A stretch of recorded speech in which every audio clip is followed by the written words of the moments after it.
Story time audio ബുക്സിലേക്ക് എല്ലാവർക്കും സ്വാഗതം. കമലാ ഗോവിന്ദിൻ്റെ അനുയാത്ര, അധ്യായം 34. വാതിൽ തുറക്കുമ്പോഴേ പൂർണ്ണമായ രൂപത്തിലുള്ള ഒരു ഫോട്ടോ, ഒരാളിൻ്റെ വലിപ്പത്തിൽ തന്നെ, ഫെർണാണ്ടസിൻ്റെ. പിന്നെ അതിനിപ്പുറത്തും അപ്പുറത്തും മുകളിലും താഴെയുമെല്ലാം ഫോട്ടോകൾ, പല വലിപ്പത്തിൽ തന്നെ, വിവിധ പോസുകൾ. ഫെർണാണ്ടസും അമ്മായും റോയും കൂടി ചേർന്നുള്ള ഫോട്ടോകൾ, എല്ലാം വിവിധ തരത്തിലുള്ളവ. വിവാഹ ദിവസം മുതൽ ഫെർണാണ്ടസ് മരിക്കുന്നതിന് മുമ്പ് വരെയുള്ള ഫോട്ടോകൾ. വിവിധ പോസിലുള്ള ഫ്രെയിം ചെയ്ത ആ ഫോട്ടോകൾ കൊണ്ട് ആ വലിയ മുറിയുടെ 4 ഭിത്തികളും നിറച്ചിരിക്കുകയാണ്. കൂട്ടത്തിൽ പുതുതായി 2-3 കൂടി ഫ്രെയിം ചെയ്തത്, ഒക്കെ എമിലി വരച്ചത്. ഫെർണാണ്ടസിൻ്റെ തന്നെ, ഫെർണാണ്ടസും അമ്മായും റോയിയും കൂടിയുള്ളത്, ഫെർണാണ്ടസും മേരിയും മരിയായും കൂടിയുള്ളത്. എമിലി ഒരു പ്രത്യേക ലോകത്ത് എത്തിപ്പെട്ടതുപോലെ കണ്ണുവീഴ്ച നിന്നു.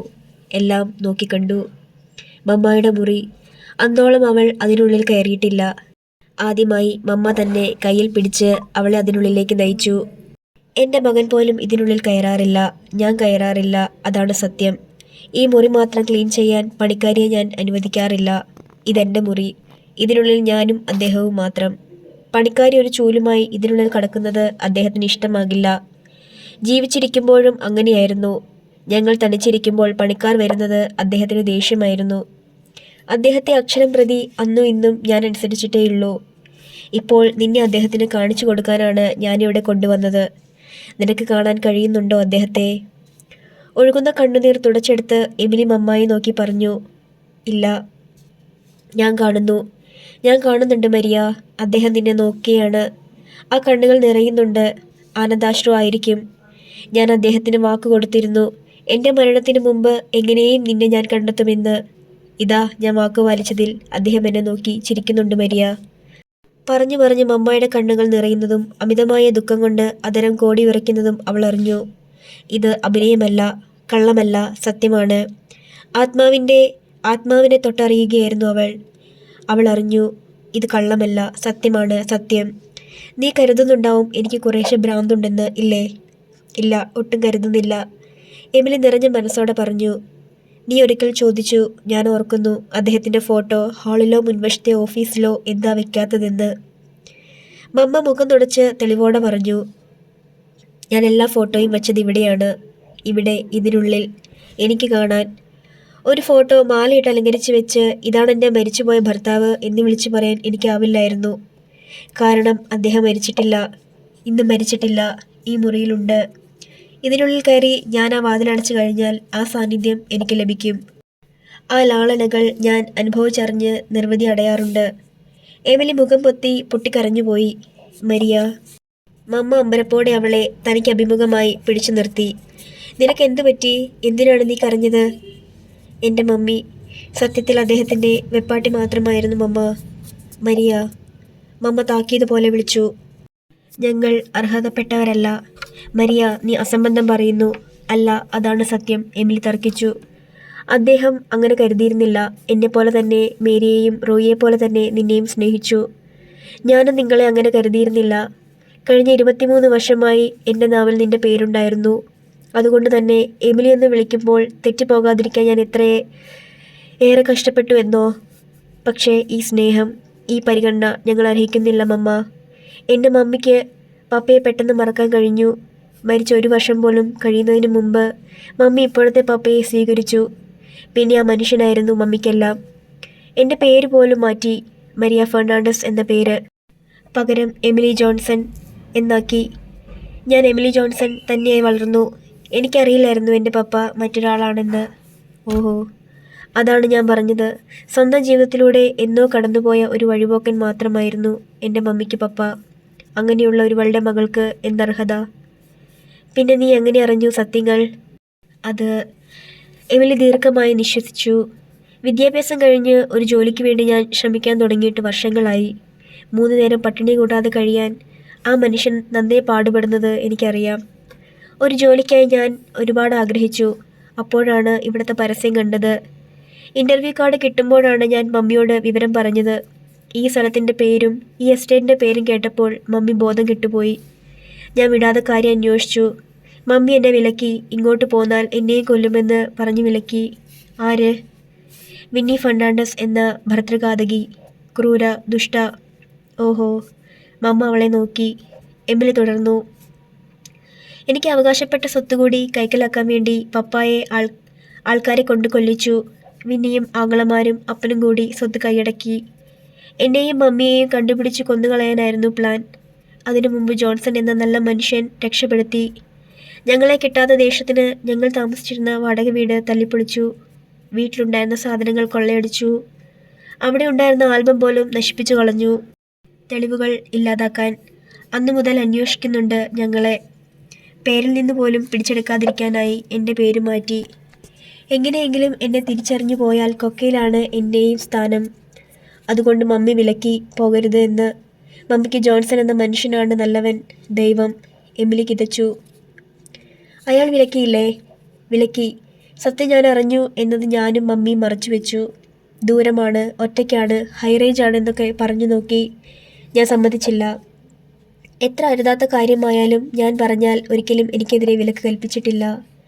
എന്നെ എത്രയധികം സ്നേഹിച്ചിരുന്നു. സ്വന്തമായൊരു കുട്ടി ജനിക്കാതെ പോയത് കൊണ്ടാകാം. സത്യമറിയുന്ന നാൾ വരെ എനിക്കൊട്ടും അക്കാര്യത്തിൽ ദുഃഖിക്കേണ്ടതായി വന്നിട്ടില്ല. പിന്നെ നീ എന്തിനിങ്ങോട്ട് പോന്നു? അവർ ഇരുവരും വിലക്കിയിട്ടും വധഭീഷണി ഉണ്ടായിട്ടും. 2 കാരണങ്ങളുണ്ട്, എമിലി തുടർന്നു പറഞ്ഞു. ഒന്ന്, കാര്യം എത്ര ഗൗരവമുള്ളതായാലും എൻ്റെ പിതൃത്വം 25 വയസ്സ് വരെ മറ്റൊരാളിൽ ആരോപിച്ച് സത്യം മറച്ചു വെച്ചത് എനിക്ക് ഷോക്കായി. തൽക്കാലം അവിടെ നിന്ന് എനിക്കൊരു മോചനം ആവശ്യമായിരുന്നു. രണ്ടാമത്, എൻ്റെ പപ്പ ജനിച്ചു വീണ ഈ സ്ഥലം കാണുക, ഇവിടെയുള്ളവരെ കാണുക, പപ്പായെ അടക്കിയ പള്ളിയിൽ വന്ന് 1 മിനിറ്റ് പ്രാർത്ഥിക്കുക. ഇൻ്റർവ്യൂവിന് വരുമ്പോൾ അതേ ഉണ്ടായിരുന്നുള്ളൂ ലക്ഷ്യം. അത് ആദ്യത്തെയും അവസാനത്തെയും വരവായിരിക്കും എന്ന തീർച്ചയും ഉണ്ടായിരുന്നു. എന്നിട്ട് അപ്പോയിൻമെൻറ്റ് ഓർഡർ, അതും PA ആയിട്ട്. എവിടെയായാലും ജോലി ചെയ്യുന്നതിനെന്താ? പപ്പ എന്നെ ഒരുപാട് വിലക്കി. വിലക്കുന്തോറും എനിക്ക് വാശിയേറിയിരുന്നു. രണ്ടാമത് വരുമ്പോൾ ജോലിയേക്കാൾ, എൻ്റെ ജീവനേക്കാൾ, എൻ്റെ ഭാവിയേക്കാൾ ഒക്കെ എൻ്റെ ലക്ഷ്യം മറ്റൊന്നായിരുന്നു. എമിലിയുടെ ശബ്ദം ഉറച്ചതായിരുന്നു. അവൾ മമ്മായുടെ കൈകൾ കൂട്ടിപ്പിടിച്ചിരുന്നു. അവരുടെ മുഖത്തേക്ക് നോക്കിക്കൊണ്ടായിരുന്നു ബാക്കി പറഞ്ഞത്, ഒട്ടും ഭയമില്ലാതെ. വിന്നി ഫെർണാണ്ടസ് എന്ന ദുഷ്ടയെ കൊല്ലുക. ഓഹോ. മമ്മ തന്നെ മന്ദഹസിച്ചു പോയി. എങ്ങനെ കൊല്ലാമെന്നാണ് നീ ധരിച്ചത്? എങ്ങനെയും ഏതു മാർഗവും കണ്ടെത്തണം. ലക്ഷ്യം മാർഗത്തെ സാധൂകരിക്കും. വധിക്കപ്പെട്ട പപ്പായുടെ ആത്മാവിനെ സഹായിക്കും. ചോരയ്ക്ക് പകരം ചോദിക്കാൻ. ഒരു ജീവന് പകരം മറ്റൊരു ജീവൻ. അതെങ്ങനെ വേണമെന്ന് തീരുമാനിക്കും മുമ്പ് ഇവിടെ താമസിക്കാൻ വരേണ്ടി വന്നു. നല്ല ഫ്രണ്ടാകാമെന്ന് മമ്മ പറഞ്ഞു. എൻ്റെ ലക്ഷ്യം അരികെയാണെന്ന് ഞാൻ കണ്ടു. നല്ല ഫ്രണ്ടായി സംസാരിക്കുന്നതിനിടയിൽ കഴുത്തിൽ പിടിച്ച് ഞെക്കിക്കൊല്ലുക. അല്ലെങ്കിൽ സ്നേഹം നടിച്ച് എങ്ങോട്ടെങ്കിലും പോകുന്ന വഴിക്ക് ഏതെങ്കിലും കൊക്കയിലേക്ക് തള്ളുക. രണ്ടിനും പറ്റിയില്ലെങ്കിൽ ഒരു കത്തി കൊണ്ട് കുത്തിക്കൊല്ലുക. എന്നിട്ട് എനിക്ക് രക്ഷപ്പെടണ്ട, നേരെ പോലീസിനെ കീഴടങ്ങും, എല്ലാം തുറന്നു പറയും. എന്നിട്ട് 5 മാസം കാലമുണ്ടായിട്ടും നീ എന്താ ലക്ഷ്യം സാധിക്കാതിരുന്നത്? ഞാനൊരു പെണ്ണ്, പപ്പയുടെയും മമ്മിയുടെയും ചെല്ലപ്പിള്ളിയായി മാത്രം വളർന്നവൾ. പ്രത്യേകിച്ച് ഒരിടവും എനിക്കറിയില്ല. മനസ്സിൽ പകയും വിദ്വേഷവും നല്ലവണ്ണം ഉണ്ടായിരുന്നു. ലക്ഷ്യം സാധിക്കാൻ ആവേശവും ഉണ്ടായിരുന്നു. അതിനായി ശ്രമിക്കുന്നതിന് മുമ്പ് തന്നെ മമ്മ വ്യക്തിത്വം കൊണ്ട്, സ്നേഹം കൊണ്ട് എന്നെ മെല്ലെ മെല്ലെ കീഴടക്കുകയായിരുന്നു. പിണങ്ങാൻ യാതൊരു കാരണവും ഇല്ലാതെ വന്നതിനാൽ മുഷിഞ്ഞ് സംസാരിക്കാൻ പോലും കഴിയുമായിരുന്നില്ല. എങ്കിലും ഞാൻ ശ്രമം ഉപേക്ഷിക്കും മുമ്പായിരുന്നു റോയ് സാറിൻ്റെയും വൈഫിൻ്റെയും കുഞ്ഞിനെയും കണ്ടത്. ഒരു കത്തി കൊണ്ട് ഞാൻ പകരം ചോദിക്കുന്നതിന് പകരം ദൈവം ശിക്ഷിച്ചതാണ് അതെന്ന് ഞാൻ കരുതി. മാത്രമല്ല, ഏഞ്ചൽ മാഡം റോയ് സാറിൻ്റെ 2ാം വിവാഹത്തെക്കുറിച്ചും അത് ഞാനായിരിക്കണം എന്ന് മമ്മ ആഗ്രഹിക്കുന്നു എന്നും മാഡത്തിന് അതാണ് ആഗ്രഹമെന്നും പറഞ്ഞു. അതോടെ എനിക്കിവിടെ നിന്നും രക്ഷപ്പെടാനായിരുന്നു ത്വര. ഏഞ്ചലിന് തെറ്റി. എൻ്റെ സ്നേഹം മരുമകളാക്കാനായിരുന്നില്ല, മകളാക്കാനായിരുന്നു. ഇപ്പോൾ കാലും കൈയുമില്ലെങ്കിലും ഹൃദയവും കരളും ദ്രവിച്ചു തുടങ്ങിയെങ്കിലും ഏഞ്ചലിനെ നിറഞ്ഞ മനസ്സോടെ ഞാൻ ഈ ബംഗ്ലാവിലേക്ക് സ്വീകരിച്ചതാണ്. അവളുടെ ശരീരത്തിൽ ജീവനുള്ള കാലം വരെ റോയ് മറ്റൊരു പെണ്ണിനെ ഈ ബംഗ്ലാവിൽ കൊണ്ടുവരാൻ ഞാൻ സമ്മതിക്കില്ല. റോയ് സാർ? ഞാൻ സമ്മതിച്ചാലും അവൻ സമ്മതിക്കില്ല മരിയ, മമ്മ പറഞ്ഞു. അവൻ്റെ പപ്പായെപ്പോലെ തന്നെയാണവനും. അദ്ദേഹം എന്നെ എത്രമാത്രം സ്നേഹിച്ചോ അതിലുപരി അവൻ ഏഞ്ചലിനെ സ്നേഹിക്കുന്നു. ശരീരത്തിൻ്റെ അവയവങ്ങൾക്ക് നഷ്ടം വന്നേക്കാം, പക്ഷേ മനസ്സിന് അംഗഭംഗം വന്നിട്ടില്ലല്ലോ. ഏഞ്ചൽ മാഡം പറഞ്ഞു. എന്നോടും പറഞ്ഞു നിന്നെക്കുറിച്ച്. ഞാൻ സത്യം പറഞ്ഞില്ല. നീ നല്ല കുട്ടിയാണ്. നിന്നെ എനിക്ക് ഇഷ്ടമാണ്. നമ്മുടെ വീട്ടിലെ ഒരംഗമാണ് നീ എന്ന് ഞാൻ പറഞ്ഞു. അവൾ തെറ്റിദ്ധരിച്ചു. നീയും തെറ്റിദ്ധരിച്ചു. പക്ഷേ റോയ് സാറിന് എമിലി നിർത്തി. റോയ്ക്കറിയാം നീ ആരെന്ന്. എമിലി അമ്പരന്നു. മമ്മ പുഞ്ചിരിച്ചു. ലാസറച്ചൻ നിന്നെക്കുറിച്ച് പറഞ്ഞ ആ ദിവസം നിന്റെ ആപ്ലിക്കേഷൻ എടുത്തിട്ട് ഞാൻ റോയിയെ വിളിച്ചു. മേരിയുടെ ഫോട്ടോ കാണിച്ചു. നിന്റെ ചായ അതല്ലേ എന്ന് തിട്ടപ്പെടുത്തി. അത്രയും നാളും മൂടി വച്ച രഹസ്യം ഞാൻ അവന് വെളിപ്പെടുത്തി കൊടുത്തു. നമ്പർ 2 എസ്റ്റേറ്റിൻ്റെ ഓണറായ മരിയ ഫെർണാണ്ടസ് എൻ്റെ തന്നെ മറ്റൊരു പേരാണെന്നായിരുന്നു അന്നോളം അവൻ്റെ ധാരണ. നിന്റെ വീട്ടിൽ വന്നെല്ലാം തുറന്നു പറഞ്ഞ് നിന്നെ യഥോചിതം ക്ഷണിച്ച് ഇവിടെ താമസിക്കാമെന്നായിരുന്നു റോയിയുടെ അഭിപ്രായം. വിലക്കിയത് ഞാനാണ്. മമ്മ തുടർന്നു. സത്യം അറിയാമായിരുന്നിട്ടും സ്വന്തം പപ്പയുടെ എസ്റ്റേറ്റിൽ ഒരു ഇൻ്റർവ്യൂവിനായി അന്യയെപ്പോലെ കടന്നു വന്നിട്ട് എങ്ങനെയും ഈ ജോലി കിട്ടിയേ തീരൂ എന്ന് സങ്കടം പറഞ്ഞ മാനേജരോട് റെക്കമെൻഡ് ചെയ്യുകയും ചെയ്ത നിന്റെ ലക്ഷ്യം എന്തെന്ന് ഒന്നറിയണമല്ലോ. അതുകൊണ്ടാണ് PAയുടെ വേക്കൻസിയിലേക്ക് നിയമിച്ചത്. നിന്റെ ലക്ഷ്യം അറിയാൻ നിരീക്ഷിച്ചത്. ഇവിടെ തന്നെ താമസിപ്പിച്ചത്. നീ പക്ഷേ പിടി തന്നില്ല. നിന്റെ ലക്ഷ്യം എന്താണെന്ന് എനിക്കറിയാമായിരുന്നില്ല. അത് പിടിച്ചെടുക്കാൻ വേണ്ടിയാണ് നിന്നെക്കൊണ്ട് ഞാൻ ഫോട്ടോകൾ വരപ്പിച്ചത്. കാര്യങ്ങൾ വെളിപ്പെടുത്താൻ ഒരു അടിത്തറയ്ക്കായിട്ടായിരുന്നത്.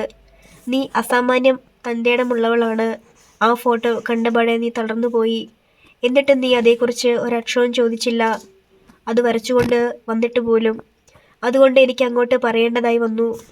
ഇനിയും ഈ രഹസ്യം നീട്ടിക്കൊണ്ടു പോകാൻ എനിക്ക് കഴിയുമായിരുന്നില്ല. കാരണം ഏഞ്ചൽ റോയിയുടെയും നിൻ്റെയും വിവാഹകാര്യം പറഞ്ഞത് എന്നെ വല്ലാതെ അലട്ടി. നിന്നോട് ആദ്യം പറഞ്ഞിട്ട് വേണം ഇനി ഏഞ്ചലിനോടെല്ലാം തുറന്നു പറയാൻ. പാവം, അവൾക്കൊരു ഷോക്കായിരിക്കും അത്. ഈ ഫോട്ടോ ഇതെങ്ങനെ മമ്മയ്ക്ക് ലഭിച്ചത്? ഇതോ? ഈ ഫോട്ടോ മാത്രമല്ല വരിക. നീയും മേരിയും അദ്ദേഹവും കൂടി എത്ര ഫോട്ടോ ഏതെല്ലാം പോസുകൾ എടുത്തിട്ടുണ്ടോ അതിൻ്റെ എല്ലാം കോപ്പികൾ ഇവിടെയുണ്ട്. ഒരു ആൽബം നിറയെ. അക്കൂട്ടത്തിലാണ് ജോൺസൻ്റെയും ഫോട്ടോകൾ കടന്നുകൂടിയത്. അയാൾ അവിടെ നിങ്ങളുടെ കുടുംബ സുഹൃത്തായിരുന്നു അന്ന്. എന്തിനാണ് ഈ മമ്മയ്ക്ക് ഫോട്ടോകൾ? നീ ജനിച്ചു എന്നറിഞ്ഞ നാൾ മുതൽ എന്തെന്നറിഞ്ഞില്ല. അദ്ദേഹത്തിൻ്റെ കുട്ടി എൻ്റെ സ്വന്തം എന്ന് കരുതാൻ എൻ്റെ മനസ്സ് തയ്യാറായതുകൊണ്ടാകാം എനിക്ക് നിന്നെ കാണാൻ കൊതിയായി. നിന്നെ ഒന്ന് കാണിച്ചു തരാൻ ഞാൻ പറഞ്ഞു.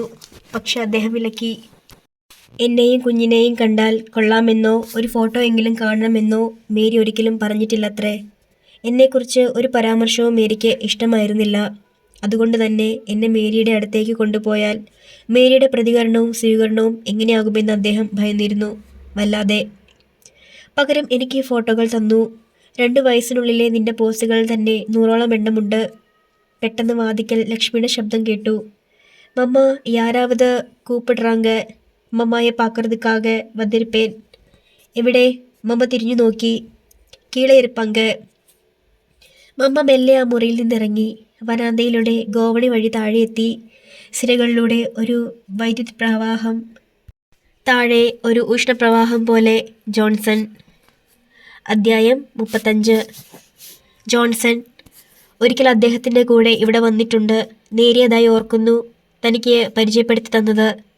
അന്നത്തെ ആരോഗ്യവാനായ തലയെടുപ്പുള്ള തിളക്കക്കണ്ണുള്ള ചെറുപ്പക്കാരനല്ല അത്. ഒരുപാട് വ്യത്യാസമുണ്ട്. ക്ഷീണിച്ച് തെല്ല് കൂനു പിടിച്ച് നരയുള്ള തല. മമ്മ ഇറങ്ങിച്ചെല്ലുന്നത് കണ്ട് ജോൺസൺ പിടഞ്ഞെണീറ്റു. മമ്മ ഗോവണിയുടെ അവസാനത്തിങ്കൽ ഹാൻഡ് റെയിൽ പിടിച്ച് അങ്ങനെ നിന്നു. ഭർത്താവിൻ്റെ കൊലയാളിയാണ് മുമ്പിൽ. ആരോരും അറിയാതെ താനിയാളെ തപ്പിപ്പോയതാണ് ആ ഇടയ്ക്ക്. ഏതോ ലോഡ്ജിലായിരുന്നു താമസം. ഫോൺ നമ്പർ വെച്ച് അഡ്രസ്സ് കണ്ടെത്തി ചെല്ലുമ്പോൾ ലോഡ്ജിൽ നിന്ന് എത്രയോ മുമ്പ് അയാൾ താമസം മാറ്റിപ്പോയിരുന്നു. ഇയാളുടെ വീട് കണ്ടെത്താൻ എത്ര പാടുപെട്ടു. അവർക്ക് ഇയാളെക്കുറിച്ചൊന്നും അറിയില്ല. കണ്ടിട്ട് മാസങ്ങളായെന്ന് ആരും അന്വേഷിക്കാറുമില്ല. മേരിയെയും കുഞ്ഞിനെയും കാണാനില്ല. അവളുടെ ചിറ്റമ്മയെ ഒരു വിധത്തിൽ കണ്ടെത്തി. അവളെ വേറെ ആമ്പിള്ളേരെ കണ്ടുപിടിച്ച് പൊറുക്കാൻ തുടങ്ങി കാണും കുഞ്ഞേ. കുഞ്ഞിൻ്റെ പാട് നോക്ക്, അവർ പറഞ്ഞു. ഭർത്താവിനെ കൊന്ന് കവർന്നെടുത്ത 14 ലക്ഷം രൂപയായി വന്ന ഒരുവൻ്റെ കൂടെയാണെന്ന് പൊറുതിയെന്ന് ഒട്ടും പ്രതീക്ഷിച്ചിരുന്നില്ല. ഒട്ടും. എന്താ? ആദ്യ ശബ്ദത്തിന് മമ്മ തന്നെ. എന്നെ മനസ്സിലായോ ആവോ? എന്താ മനസ്സിലാകാതിരിക്കാൻ? ഓർമ്മ നശിക്കുമെന്ന് കരുതിയോ? മരിച്ചു കിടന്നാൽ എൻ്റെ ശവശരീരവും നിങ്ങളെ തിരിച്ചറിയും. കാരണം നിങ്ങൾ എൻ്റെ 26-ാം വയസ്സിൽ എന്നെ വിധവയാക്കിയവനാണ്. ജോൺസൺ തളർന്നുപോയി. അയാൾ പതിയെ പറഞ്ഞു. എന്നെ ഒറ്റുകൊടുക്കാം, ശിക്ഷിക്കാം. ഞാൻ കുറ്റം ഏറ്റുപറയാൻ വന്നവനാണ്. എന്തിനു ശിക്ഷ? അത് വേണ്ടിയിരുന്ന കാലത്ത് ഉണ്ടായില്ലല്ലോ. സുഖമായി ജീവിച്ചു നിങ്ങൾ. പണം ഇഷ്ടം പോലെ. ഭാര്യയായി മേരി, മകളായും കിട്ടി നിങ്ങൾക്കൊരു കുഞ്ഞിനെ. മമ്മ ഉറച്ച സ്വരത്തിൽ പറഞ്ഞു. ശിക്ഷ അനുഭവിച്ചത് ഞാനാ. തടവറ ഞാൻ സ്വയം തീർത്തു. അതിനുള്ളിൽ സമാധിയായിരുന്നു. എന്തിനെന്നോ? ആ ജീവൻ പറിച്ചെടുത്തവനെ അന്നേ അറിയാമായിരുന്നിട്ടും ചൂണ്ടിക്കാണിക്കാൻ കഴിയാതെ വന്ന നിസ്സഹാവസ്ഥയ്ക്കുള്ള ശിക്ഷ. 23 വർഷം ഞാൻ അനുഭവിച്ചു. ഇനി എന്തിനു നിങ്ങൾ ശിക്ഷ അനുഭവിക്കണം? അതും എല്ലാം കഴിഞ്ഞ് നിങ്ങൾ ഒരു തൊണ്ടായപ്പോൾ. മമ്മ പരിഹസിച്ചു ചിരിച്ചു. ഇപ്പോൾ കുറ്റബോധം തോന്നുന്നുവെങ്കിൽ നിങ്ങൾക്ക് പ്രായശ്ചിത്തം ചെയ്യാം. വഴി ഏതെന്ന് നിങ്ങൾ തന്നെ കണ്ടുപിടിക്കാം. ഒന്നും മനഃപൂർവ്വമായിരുന്നില്ല. കരുതിക്കൂട്ടി ചെയ്തതൊന്നുമല്ല. ഒരു നിമിഷത്തിൻ്റെ ദൗർബല്യം, കുറ്റവാസന. അതാണ് സംഭവിച്ചത്. പണവും കൊണ്ട് എന്തുതന്നെയായാലും രാവിലെ എത്താമെന്ന് ഫെർണാണ്ടസ് തലേന്ന് എന്നോട് പറഞ്ഞിരുന്നു. എന്തെങ്കിലും തടസ്സമുണ്ടെങ്കിൽ രാവിലെ ഫോൺ ചെയ്യാമെന്നും പറഞ്ഞിരുന്നു. രാവിലെ കണ്ടില്ല, ഫോണും വന്നില്ല. ഞാൻ ഇങ്ങോട്ട് ഫോൺ ചെയ്തപ്പോഴാണ് കുട്ടിയുടെ അപകട വിവരം ബംഗ്ലാവിൽ നിന്ന് ആരോ പറഞ്ഞത്. കുട്ടിയെ കാണാനാണ് ഞാൻ വന്നത്. വഴിയിൽ വെച്ച് ജീപ്പിൽ വരുന്ന ഫെർണാണ്ടസിനെ കണ്ടു. കുട്ടിയുടെ അവസ്ഥ കൊണ്ടാവാം എന്നെ ഡ്രൈവ് ചെയ്യിപ്പിക്കാൻ ഏൽപ്പിച്ചു. ഫെർണാണ്ടസ് വല്ലാതെ തളർന്നിരുന്നു. താൻ വന്നത് നന്നായി ജോൺസാ, ഫെർണാണ്ടസ് എന്നോട് പറഞ്ഞു. ഈ പണം എങ്ങനെ എത്തിക്കുമെന്ന് വിഷമിച്ച് ഞാനിരിക്കുകയായിരുന്നു. നാളെ തന്നെ വീടും പറമ്പും എഴുതണം. മോന് അപകടഘട്ടം കഴിഞ്ഞാൽ നാളെ രാവിലെ ഞാനെത്തും. ഇതിൽ 14 ലക്ഷമുണ്ട്. താൻ കൊണ്ടുപോയിക്കോ. 14 ലക്ഷം രൂപ. ഒരു മിന്നൽ പിണർ എൻ്റെ തലച്ചോറിനുള്ളിൽ പാഞ്ഞു. ഞാൻ ശ്രദ്ധിച്ചു. എൻ്റെ അടുത്തേക്ക് നീക്കി വെച്ച സൂട്ട് കേസ്. അങ്ങേയറ്റം തളർന്നു കണ്ണുമടച്ച് ചാരിയിരിക്കുന്ന ഫെർണാണ്ടസ്. ഹോസ്പിറ്റലിലേക്കുള്ള വഴി കഴിഞ്ഞിട്ടും ഫെർണാണ്ടസ് അറിഞ്ഞില്ല. ഒരു വശത്ത് മല, മറുവശത്ത് കൊക്ക. ഒരു നിമിഷത്തെ വഴിതെറ്റിയ ചിന്ത. തിട്ടയിടഞ്ഞ ഒരു ഭാഗം കണ്ടു. സൂട്ട് കേസ് ഞാൻ ഇടതു കൈയിലെടുത്തു. സ്റ്റിയറിംഗ് വെട്ടിച്ചു. മുമ്പിലും പിമ്പിലും വാഹനങ്ങളോ ആളുകളോ ഒന്നുമില്ല. സ്റ്റിയറിംഗ് ഒന്നുകൂടി വെട്ടിച്ചതും എടുത്തു ചാടി മാറിയതും ഒപ്പം കഴിഞ്ഞു. അടുത്ത നിമിഷം ഞാൻ കണ്ടു മറിയുന്ന ജീപ്പ്. അത്യഗാധതയിലേക്കുള്ള മറിയുന്ന ജീപ്പ്. ഞാൻ നിന്നില്ല, ധൃതിയിൽ നടന്നു. ആദ്യം വന്ന ലോറിക്ക് കൈനീട്ടി അതിൽ കയറിപ്പോന്നു. ചെയ്ത തെറ്റിനെ സാധൂകരിക്കാൻ പല നുണകളും പറഞ്ഞു. കൂടുതലും അമ്മ മോശക്കാരിയാണെന്നും എല്ലാം ഫെർണാണ്ടസ് എന്നോട് നേരത്തെ പറഞ്ഞിരുന്നതാണെന്നും മേരി അറിയിക്കാതിരുന്നതാണെന്നും കുഞ്ഞിൻ്റെ ജീവൻ ആപത്താണെന്നും പറഞ്ഞ് ഞാൻ വിശ്വസിപ്പിച്ചു. വിദ്യാഭ്യാസവും ലോകപരിചയവും കുറവായ അവൾ അത് വിശ്വസിച്ചു. എന്നോടൊപ്പം ഇറങ്ങി. അപ്പോൾ ആ വീട് തല്ലിപ്പൊളിച്ചത് മേരിയെ വിശ്വസിപ്പിക്കാൻ വേണ്ടി ഞാൻ തന്നെ ഏർപ്പാട് ചെയ്തതാണ് ആ പരിപാടി. നഷ്ടപരിഹാരം ചോദിക്കുന്ന ഓണർക്ക് കൊടുക്കേണ്ടി വരുന്ന ആരാണെന്ന് അറിയുമായിരുന്നില്ലേ? ജോൺസൺ മിണ്ടിയില്ല. കൊടുത്തു. 10 ലക്ഷം. മൊത്തം നഷ്ടം 26 ലക്ഷം രൂപ. എന്നാൽ അത് സഹിക്കാം. പക്ഷേ പറഞ്ഞ കള്ളത്തരങ്ങൾ. എൻ്റെ ഭർത്താവിനെ സ്വത്തിനു വേണ്ടി ഞാൻ തന്നെ കൊന്നുവെന്നത്, അതുമാത്രം എനിക്ക് ഒരിക്കലും ക്ഷമിക്കാനാവുകില്ല. ഞാൻ തെറ്റുകാരനാണ്, ജോൺസൺ സങ്കടത്തോടെ പറഞ്ഞു. അതിന്നും ഇന്നലെയും ബോധ്യപ്പെട്ടതല്ല. അന്ന് ഞാനത് ചെയ്ത് കഴിഞ്ഞൊരു നിമിഷത്തിൽ തന്നെ തോന്നിയതാണ്. ഫെർണാണ്ടസിനൊപ്പം നല്ലൊരു മനുഷ്യനോട് ഒരിക്കലും ചെയ്യാൻ പാടില്ലാത്തത്. ആ വീട്ടിൽ നിന്നെടുത്ത പണവും ആഭരണങ്ങളും പിന്നെ 14 ലക്ഷം രൂപയും.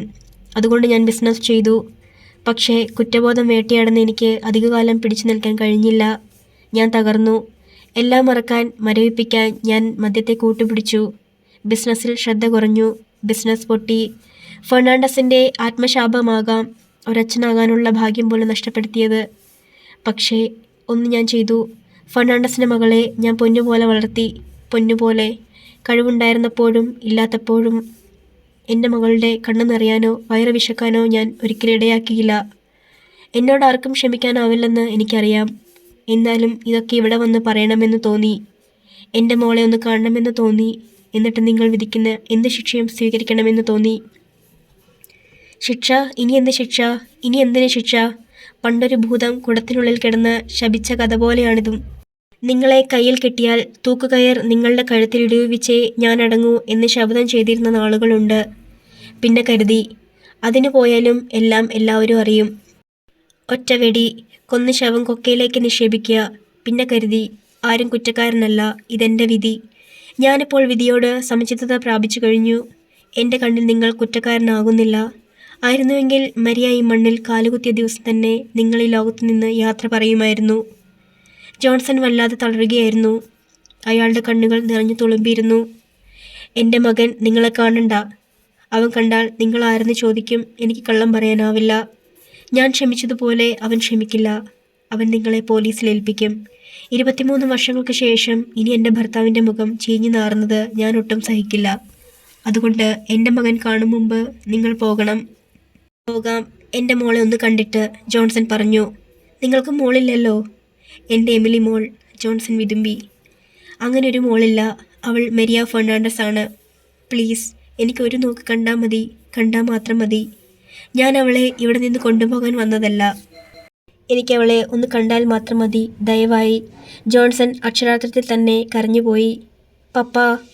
ഗൗണിപ്പടിയുടെ മുകളിൽ നിന്ന് എമിലിയുടെ വിളി മുഴങ്ങി. മോളെ. ജോൺസൺ മുകളിലേക്ക് നോക്കി. ഒരു പക്ഷി പറക്കും പോലെ എമിലി മുകളിൽ നിന്ന് ഓടിയിറങ്ങി വന്നു. ചിറകൊതുക്കി ജോൺസന്റെ നീട്ടിയ കൈയിൽ അമർന്നു. അയാളുടെ അധരങ്ങൾ അവളുടെ നെറ്റിയിൽ അമർന്നു. അയാളുടെ കണ്ണുനീർ അവളുടെ നെറ്റിയിൽ തുള്ളിയുത്തി.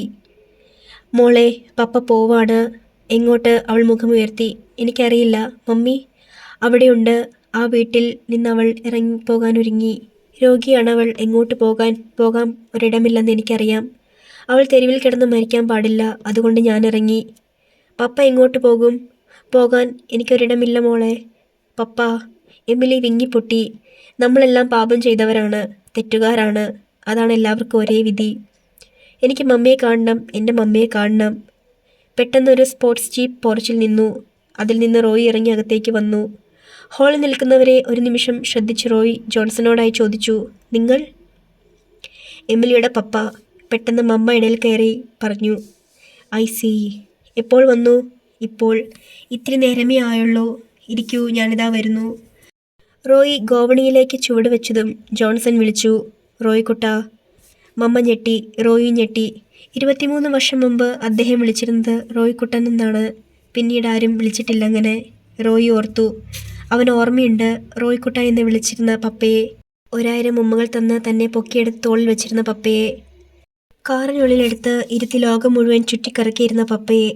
ആ പപ്പ തൻ്റെ മുമ്പിൽ നിൽക്കുന്നത് പോലെ ഒരു നിമിഷത്തെ തോന്നൽ. ഞാൻ പണ്ടിവിടെ വന്നപ്പോൾ ഫെർണാണ്ടസ് ഇങ്ങനെ വിളിക്കുന്നത് കേട്ടിട്ടുണ്ട്, ജോൺസൺ പറഞ്ഞു. ശരിയാണ്, പക്ഷെ മേലാൽ നിങ്ങൾ ആ പേര് വിളിക്കണ്ട. കർശനമായ സ്വരം മമ്മയുടേതായിരുന്നു. വിളിക്കില്ല. ഇപ്പോൾ വന്നത് ഒരു കാര്യം പറയാനാണ്, ജോൺസൺ പറഞ്ഞു. പറയൂ, റോയ് പറഞ്ഞു.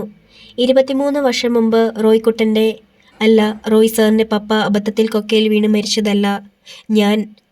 Mister Johnson. മമ്മയുടെ സ്വരം താക്കീതിൻ്റേതായിരുന്നു. നിങ്ങൾക്ക് പോകാം. നിൽക്കൂ. റോയിയുടെ സ്വരം ഉയർന്നു. നിങ്ങൾ ബാക്കി പറയൂ. പോകാൻ ഞാനാണ് പറഞ്ഞത്. മമ്മ ഒരടി മുമ്പോട്ട് നടന്നു. മമ്മ, അയാൾ പറയാനോങ്ങിയത് പറഞ്ഞിട്ട് ഇവിടെ നിന്ന് പോയാൽ മതി. ഞാൻ അന്ന് ജീപ്പ് കൊക്കയിലേക്ക് മറിച്ചതാണ് മനഃപൂർവ്വം. റോയ് സാറിനോടിത് പറയാതെ വയ്യ. കുഞ്ഞെന്നെ പോലീസ് സ്റ്റേഷനിൽ ഏൽപ്പിച്ചോളൂ. മമ്മ. നടുക്കത്തിൽ റോയ് തിരിഞ്ഞു. എന്താണ് ഈ കഥ? എന്താണെന്ന്? കഥയല്ല റോയ്, സത്യം. ഇന്നാൾ പറഞ്ഞ കഥയിൽ ഈ സത്യം ഇല്ലായിരുന്നു. ഇല്ലായിരുന്നു. എന്തുകൊണ്ടാണ്? ആരെയും രക്ഷിക്കാനായിരുന്നില്ല, ആരും തകരാതിരിക്കാനായിരുന്നു. പക്ഷെ ഇപ്പോൾ എല്ലാവരും അറിഞ്ഞു. എത്തേണ്ട ചെവികളിലൊക്കെ എത്തി. മമ്മ പതിയെ പറഞ്ഞു. ഇനി തീരുമാനങ്ങൾ നിങ്ങൾക്ക് നിങ്ങളുടെ ഇഷ്ടം പോലെ ചെയ്യാം. ഞാനൊന്നിനും എതിരല്ല. റോയ് പെട്ടെന്ന് ഹാളിൽ തന്നെയുള്ള ഫോണിനടുത്തേക്ക് തിരിഞ്ഞു. ജോൺസൺ അക്ഷോഭ്യനായിരുന്നു. റോയ് ഡയൽ ചെയ്യുന്നതിന് മുമ്പ് തന്നെ ഒരു ജീപ്പ് പാഞ്ഞു വന്നു പോർച്ചിൽ നിന്നു. മയിലാടിക്കുഴിക്കര പോലീസ് ഇൻസ്പെക്ടറും 2 കോൺസ്റ്റബിൾമാരും അകത്തേക്ക് വന്നു. പോലീസ്? ആരാണ് ഫോൺ ചെയ്തത്? ഞാനാണ്. ആ സ്വരം എമിലിയുടേതായിരുന്നു. ഫോൺ ചെയ്തിട്ടാണ് ഞാൻ താഴെ വന്നത്. മോളെ. ജോൺസൺ തകർന്നുപോയി. നീ ചെയ്യരുതായിരുന്നു മോളെ. മറ്റാര് ചെയ്താലും എൻ്റെ ശവശരീരത്തിൽ അന്ത്യചുംബനം നൽകാൻ എനിക്കാകെയുള്ള മോളാണ് നീ. പപ്പ. എമിലി അയാളുടെ നെഞ്ചിലേക്ക് വീണു വിതുമ്പി. എന്നെ പപ്പ വളർത്തിയത് തന്നെ ഈ പ്രതികാരത്തിന് വേണ്ടിയാണെന്ന് മമ്മി പറഞ്ഞു. ഞാനത് ചെയ്യാൻ പാടില്ലാത്തതാണ്, ചെയ്യാതിരിക്കാനും പാടില്ലാത്തതാണ്. പപ്പ ഒറ്റുകൊടുത്തു എന്ന് കരുതി ഈ മകൾക്ക് ശാന്തി കിട്ടുമോ പപ്പ? ഒറ്റുകൊടുക്കാതിരുന്നാലും ശാന്തി കിട്ടില്ല പപ്പ. പപ്പ എന്നെ ശപിക്കരുത്. കാരണം പപ്പ എൻ്റെ പപ്പയാണ്, എൻ്റെ മാത്രം പപ്പ. അവൾ ജോൺസന്റെ നെറ്റിമേൽ ചുംബിച്ചു. നെഞ്ചിൽ മുഖമിട്ടുരുട്ടി. ഇൻസ്പെക്ടർ അവളിൽ നിന്ന് അയാളെ പിടിച്ചു മാറ്റുകയായിരുന്നു. ആ നിമിഷത്തിൽ ഫോൺ ബെല്ലടിച്ചു. റോയ് തന്നെ എടുത്തു. മമ്മ, എൻ്റെ ഏഞ്ചൽ. റിസീവർ വലിച്ചെറിഞ്ഞതും ഭയാക്രാന്തനായി നിലവിളിച്ചുകൊണ്ട് റോയ് പുറത്തേക്ക് പാഞ്ഞു. എന്താണിത്? മമ്മ റിസീവർ എടുത്ത് ചെവിയോട് അടുപ്പിച്ചു. എൻ്റെ പിതാവേ. അവർ നെഞ്ചിൽ കൈവച്ചു. തളർച്ചയോടെ ഭിത്തിയിലേക്ക് ചാരി. അധ്യായം 36. ഏഞ്ചൽ മരിച്ചു. എപ്പോൾ വേണമെങ്കിലും നടക്കാമായിരുന്ന ഒരു ദുരന്തം. എന്നാലും അത് നടന്നപ്പോൾ റോയ് പൊട്ടിക്കരഞ്ഞുപോയി. അവൾക്കരികിൽ അയാൾ തളർന്നു വീണു. എന്നാൽ ആ ദുരന്തം നടക്കുമ്പോൾ സന്തോഷിക്കാനുള്ള വക വേറെ ഉണ്ടാകുകയും ചെയ്തു. ഒന്ന് നഷ്ടപ്പെടുമ്പോൾ മറ്റു ചിലത് നേടുന്നു. മരിയ എന്ന സഹോദരിയെ റോയ്ക്ക് തിരിച്ചു കിട്ടി. 23 വർഷമായി മറഞ്ഞു കിടന്നിരുന്ന സത്യത്തിന്റെ മുഖം നീക്കി പുറത്തു വന്നു. പപ്പായുടെ ഘാതകനെ അറസ്റ്റ് ചെയ്തു. എല്ലാറ്റിനുപരി സന്തോഷം പകരുന്നത് റോഫിമോനാണ്. അവൻ സംസാരിക്കുന്നു. അവൻ എണീറ്റ് ആയാസപ്പെട്ട് നിൽക്കുന്നു. കൈ ചൂണ്ടി മമ്മി എന്ന് വിളിച്ച് കരയുന്നു. അത്ഭുതം, മഹാത്ഭുതം. ഏഞ്ചലിന്റെ വേർപാടിലുള്ള ദുഃഖം റോഫിമോനെ കാണുമ്പോൾ അലിഞ്ഞു പോകുന്നു. സൂസമ്മയാണ് സംഭവം വിവരിച്ചത്. വൈകുന്നേരം റോഫിമോനെ ഏഞ്ചൽ പറഞ്ഞിട്ട് സൂസമ്മയാണ് മടിയിൽ വെച്ച് കൊടുത്തത്. അവനെ മടിയിൽ വെച്ച് ആടുന്ന കസേരയിലിരുന്ന് മൂളിപ്പാട്ട് പാടുകയായിരുന്നു ഏഞ്ചൽ. അതിനിടയിൽ പെട്ടെന്നായിരുന്നു വിഷമം. വല്ലാതെ ചുമച്ചു. അതാണ് ആരംഭം. സൂസമ്മ തെല്ലകലത്തായിരുന്നു. ഏഞ്ചലിനെയും മകനെയും തനിയെ വിട്ട് പതിവ് പോലെ മാറിയിരിക്കുകയാണ്. മുകളിലെ വരാന്തയിലായിരുന്നു എല്ലാവരും. എന്തോ ശബ്ദം കേട്ടതുപോലെ തോന്നി. സൂസമ്മ ഓടിച്ചെന്നു. മാഡം ചുമക്കുകയാണ്. ഏഞ്ചലിന്റെ കണ്ണുകൾ തുറച്ചു നിന്നിരുന്നു. ഒരു കൈ നെഞ്ചിൽ അമർത്തി പിടിച്ചിരിക്കുന്നു. ഒരു കൈ കൊണ്ട് മകനെയും കഴുത്തിൽ കിടന്നിരുന്ന മാലയുടെ അറ്റത്ത് തൂങ്ങുന്ന മിന്നും കുരിശും വലത് കൈയിൽ അറിയാതെ എന്നോണം ഉടക്കി കോർത്തി പിടിച്ചിരിക്കുന്നു. ആ കൈകൊണ്ടാണ് റോഫിമോനെ അമർത്തി പിടിച്ചത്. മോനെ, മോനെ എണീക്കടാ, മമ്മിയുടെ പൊന്നുമോൻ എണീക്കടാ, ചുമക്കിടയിലും ഏഞ്ചൽ പറയുന്നു. സൂസമ്മ വെപ്രാളത്തോടെ മോനെ എടുക്കാൻ തുനിഞ്ഞു. പക്ഷേ ഏഞ്ചൽ തടഞ്ഞു. മാഡം കുഞ്ഞിനെ ഇങ്ങ് തരൂ, സൂസമ്മ പറഞ്ഞു. റീത്തയും ഓടിയെത്തി. എന്താ എന്താ? അവരും റോഫിമോനെ എടുക്കാൻ നോക്കി. പക്ഷേ ഏഞ്ചൽ തടഞ്ഞു. എന്നിട്ട് വീണ്ടും ഏഞ്ചൽ പറഞ്ഞു, എണീക്ക് പൊന്നുമോൻ, എണീക്ക്, പപ്പയുടെ പൊന്നുമോൻ എണീക്ക്, മമ്മിയുടെ പൊന്നുമോൻ എണീക്ക്. റബേക്ക അകത്തേക്ക് ഓടി ഡോക്ടറെ ഫോൺ ചെയ്തു. പിന്നെ ബംഗ്ലാവിലേക്ക്, സൂസമ്മ പറഞ്ഞു. ആദ്യം റോഫിമോൻ തലയൊന്നനക്കി. മെല്ലെ മെല്ലെ തല തിരിച്ചു നോക്കി. ഏഞ്ചലിന്റെ മരണവെപ്രാളം കണ്ടിട്ടാകണം അവൻ ഭയന്നു. വിമ്മി പൊട്ടി കരയുന്നതിനിടയിൽ കുഞ്ഞ് ആയാസപ്പെട്ട് വിളിച്ചു, മമ്മി. ഏഞ്ചൽ സന്തോഷിച്ചു. പിന്നെ പറഞ്ഞു, എണീക്ക്, മമ്മിയുടെ മോൻ എണീക്ക്. റോഫി ശ്രമിച്ചു. ആയാസപ്പെട്ടു. വേദന കടിച്ചിറക്കി ശ്രമിച്ചു. എണീക്ക്, മമ്മി ഇപ്പോൾ മരിക്കും, അല്ലെങ്കിൽ മോൻ എണീക്ക്. മരണം എന്ന വാക്കിൻ്റെ ഗൗരവം മനസ്സിലാക്കിയിട്ടോ എന്തോ റോഫി ഒന്നനങ്ങി.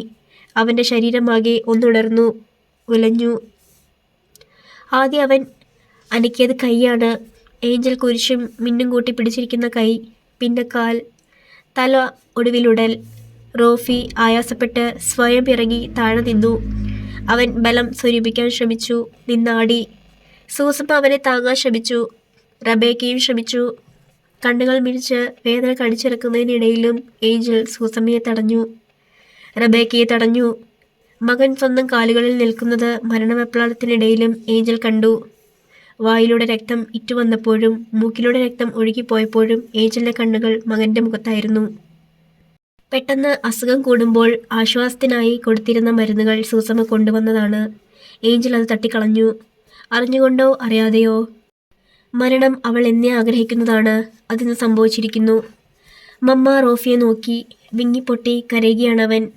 ഏഞ്ചൽ കയ്യിൽ പിടിച്ചിരുന്ന മിന്നും കുരിശും റോഫിയുടെ ശരീരത്തിന് കരുത്തും ജീവനും പകർന്നതാണോ? അതോ പൊലിയാൻ പോകുന്ന തൻ്റെ ജീവൻ മകൻ്റെ ശരീരത്തിലേക്ക് ഏഞ്ചൽ പ്രവേശിപ്പിച്ചതാണോ? അറിയില്ല. ഒന്ന് തീർച്ച, ഏഞ്ചലിന്റെ മരണവെപ്രാളം ഉള്ളിൽ വിധിച്ച ഭീതിയോടെയാണ് റോഫി പിടഞ്ഞെണീറ്റത്. മമ്മ അവനെ കോരിയെടുത്തു. ഉമ്മകൾ കൊണ്ട് മൂടി. പിന്നെ തളർന്നു കിടന്ന റോയിയുടെ അരികിലെത്തി. റോയി, നീ ഒന്ന് നോക്കടാ മോനെ, ഇതാരാണെന്ന്. റോയി മെല്ലെ തലതിരിച്ചു. തനിക്കരികിൽ മകൻ നിൽക്കുന്നു. എൻ്റെ പിതാവേ, എന്താണ് ഈ കാണുന്നത്? റോയി നെഞ്ചിൽ കൈവച്ചു. ഏഞ്ചൽ, നീ കണ്ടോ നമ്മുടെ മകനെ? അവൻ എണീറ്റ് നിൽക്കുന്നു. കണ്ണു തുറക്കൂ ഏഞ്ചൽ, നീ കാണൂ മോനെ. റോയി അവനെ നെഞ്ചോട് ചേർത്ത് പിടിച്ചു. പപ്പ. അവൻ വിങ്ങിപ്പൊട്ടിക്കരഞ്ഞു.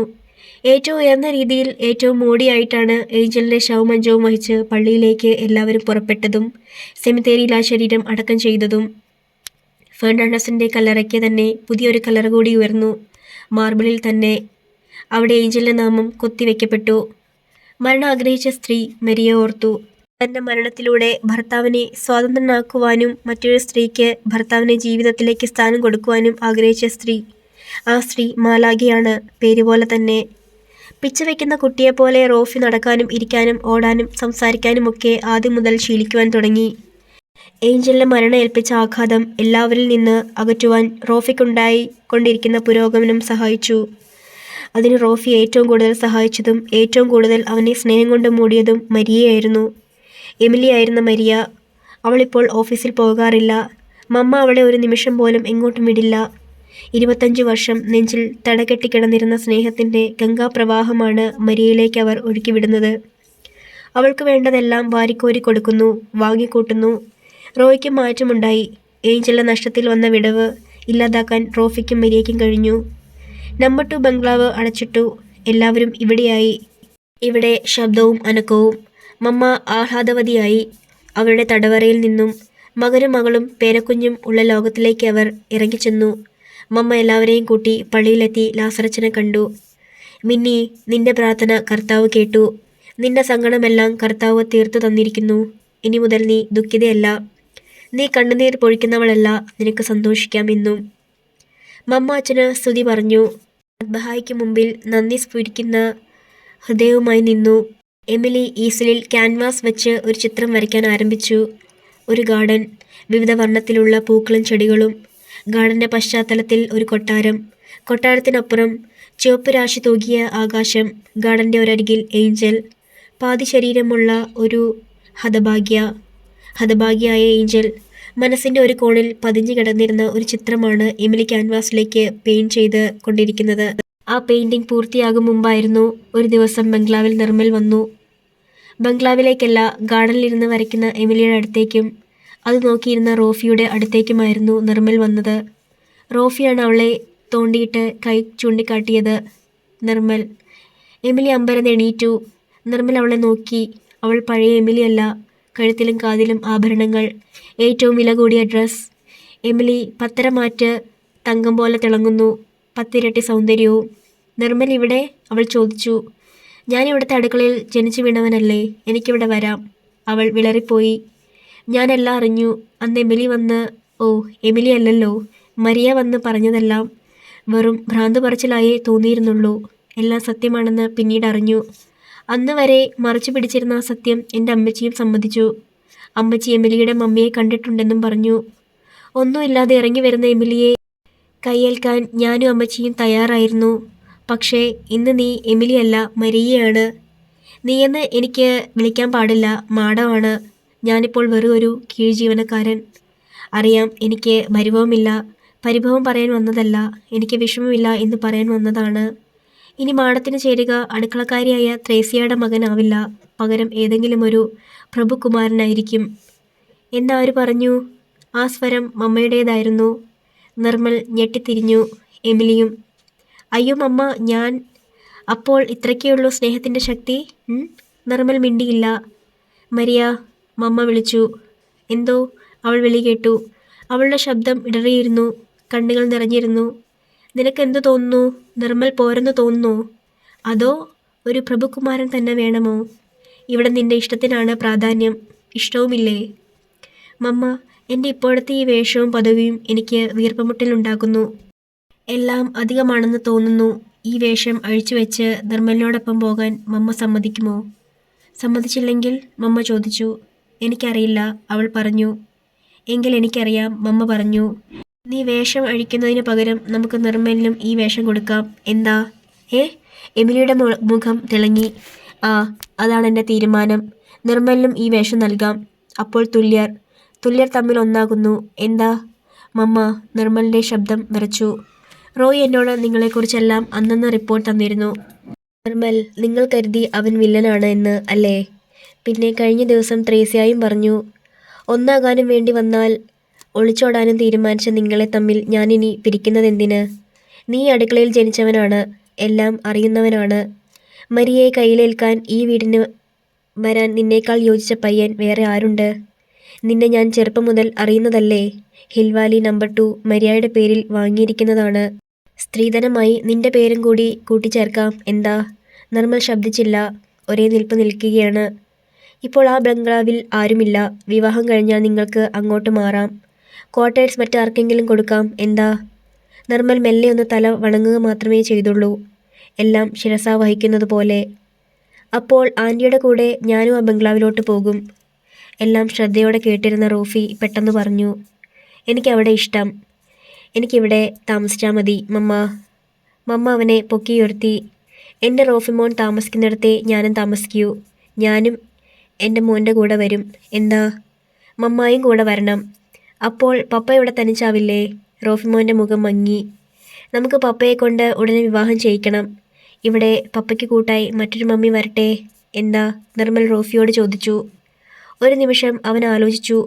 പിന്നെ തലയാട്ടി. സമ്മതം. എൻ്റെ മമ്മിയെപ്പോലെ തന്നെ നല്ല മമ്മി. പക്ഷേങ്കിൽ കാല് വേണം. 2 കാലും വേണം. എന്തിനാണോ? എൻ്റെ കയ്യിൽമേൽ പിടിച്ച് ഇവിടെയെല്ലാം ഓടി നടക്കാനാണ്. അത് കേട്ടുകൊണ്ടാണ് റോയ് അടുത്തെത്തിയത്. അവൻ മമ്മായെ നോക്കി, മറ്റുള്ളവരെയും. റോയ്ച്ച, മോൻ്റെ ആഗ്രഹം കേട്ടോ? നിർമ്മൽ ചോദിച്ചു. കേട്ടു, പക്ഷേ നടക്കാത്ത ആഗ്രഹം. എനിക്ക് ഏഞ്ചലിൻ്റെ ഓർമ്മകൾ മാത്രം മതി നിർമ്മൽ. പോരാ. മമ്മയുടെ സ്വരം ശക്തമായി. നീ വിവാഹിതനാകണം. ആയേ തീരൂ. 26-ാം വയസ്സ് മുതൽ പപ്പയുടെ ഓർമ്മയുമായി ഇവിടെ ഒരു മുറിക്കുള്ളിൽ കഴിഞ്ഞ മമ്മിയാണോ പറയുന്നത്? റോയ് ചോദിച്ചു. അതെ, ഓർമ്മകളെ താലോലിക്കാൻ ഒരു വിധവ ഇവിടെയുണ്ട് ഞാൻ. മരണം വരെ ഞാൻ അങ്ങനെയായിരിക്കും. എനിക്ക് കൂട്ടിനായി ഒരു വിഡോവർ വേണ്ട. അതും എൻ്റെ മകൻ. നീ വിവാഹം ചെയ്യണം. സന്തോഷമായി ജീവിക്കണം. ഇന്നോ നാളെയോ വേണ്ട. മനസ്സ് സ്വസ്ഥമെന്ന് നിനക്ക് തോന്നുമ്പോൾ മതി. അന്നുവരെ ഞാൻ കാത്തിരിക്കാം. പുതിയ മരുമകളെ സ്വീകരിച്ച് ഈ വീട് ഏൽപ്പിച്ചു കൊടുക്കാൻ. എന്താ? റോയ് മിണ്ടിയില്ല. അവൻ്റെ മുഖം വല്ലാതെ മങ്ങിയിരുന്നു. അത് ഞാൻ ഏറ്റു. റോയ് സാറിനെ കൊണ്ട് കെട്ടിക്കുന്ന കാര്യം ഞാൻ ഏറ്റു. പെണ്ണ് കണ്ടുപിടിക്കാനും ഞാൻ മതി, മരിയ പറഞ്ഞു. റോയ് സാറല്ലടി പെണ്ണേ, റോയ് ചായൻ. റോയ് തിരുത്തി, ശാസന പോലെ. എമിലിക്ക് ആ പഴയ വിളി നാവിൻ തുമ്പിൽ ശീലമായിപ്പോയി. അവൾ തിരുത്തി, റോയ് ചായൻ. പിന്നെ മമ്മായുടെ നേരെ തിരിഞ്ഞു. മമ്മ, എനിക്ക് വീട്ടിലൊന്ന് പോകണം. കുറച്ച് ദിവസമായില്ലേ. പപ്പയും ജയിലിലായപ്പോൾ മമ്മി ഒറ്റയ്ക്ക്. പോരെങ്കിൽ രോഗവും. പോയിക്കോളൂ. പോയി വിവാഹത്തിനുള്ള അനുവാദം വാങ്ങി വരൂ. പിന്നെ ഒന്ന് നിർത്തി മമ്മ തുടർന്നു. നിന്റെ മമ്മി ആവശ്യപ്പെട്ടാൽ കൂട്ടിക്കൊണ്ടുവരൂ. ആവശ്യപ്പെട്ടാൽ മാത്രം. അവൾ തലയാട്ടി. പിറ്റേന്ന് എമിലി പോകാൻ തയ്യാറായി ബസ് സ്റ്റോപ്പിലെത്തുമ്പോൾ നിർമ്മൽ കാത്തു നിൽക്കുന്നു. എവിടെ കാറും ഡ്രൈവറും? നിർമ്മൽ കളിയാക്കി. മമ്മിയെ കാണാൻ പോകുന്നത് എമിലിയാണ്, മരിയ അല്ല, അവൾ പറഞ്ഞു. തിരിച്ചു പോരുന്നത് എമിലിയാണോ മരിയയാണോ എന്നത് മമ്മി തീരുമാനിക്കും പോലെയാണ്. ഞാൻ കൂടെ വരട്ടെ മാഡത്തിൻ്റെ മമ്മിയെ കാണാൻ? കളിയാക്കണ്ട കേട്ടോ, അവൾ പരിഭവിച്ചു. ബസ്സിൽ ഒരു സീറ്റിലിരുന്നവർ യാത്ര ചെയ്തു. ഉച്ച കഴിഞ്ഞപ്പോൾ വീട്ടിലെത്തി. വഴിയിൽ വച്ചേ കണ്ടു. വീട് നിറയെ ആളുകൾ. മുറ്റത്തും വഴിയിലും ആളുകൾ. എമിലി പാഞ്ഞു ചെന്നു. അകത്തെ മുറിയിൽ കട്ടിലിൽ കത്തിച്ച മെഴുകുതിരിയുടെയും കുരിശിൻ്റെയും മുമ്പിൽ നീണ്ടു നിവർന്ന് അനക്കമറ്റ് കിടക്കുന്ന മേരി. മമ്മി. എമിലി ആ ശരീരത്തിലേക്ക് വീണുപോയി. ജോലി സ്ഥലത്തേക്ക് കമ്പി അടിച്ച് കാത്തിരിക്കുകയായിരുന്നു. എന്തു ചെയ്യണമെന്നറിയാതെ. തള്ള തന്നെയായിരുന്നു. രോഗം കൂടി. വലിവേ, ശ്വാസം പിടിച്ചിട്ട് കിട്ടിക്കാണത്തില്ല. രാവിലെയോ മറ്റോ സംഭവിച്ചതാ. ആരാ അറിഞ്ഞേ? ഇപ്പോൾ അറിഞ്ഞേയുള്ളൂ. ഞങ്ങള് അയലോലക്കാര്. നിർമ്മൽ. അവർ പറഞ്ഞത് കേട്ടു. പിന്നെ ആ മൃതശരീരത്തിലേക്ക് നോക്കി. എന്താണ് ചെയ്യേണ്ടതെന്ന് അറിയാതെ അവനും അതേപടി നിന്നു. കമലാ ഗോവിന്ദിൻ്റെ അനുയാത്ര ഇവിടെ അവസാനിച്ചു. നിങ്ങൾ തന്ന പ്രോത്സാഹനങ്ങൾക്ക് നന്ദി. പുതിയൊരു നോവലുമായി വീണ്ടും കാണാം.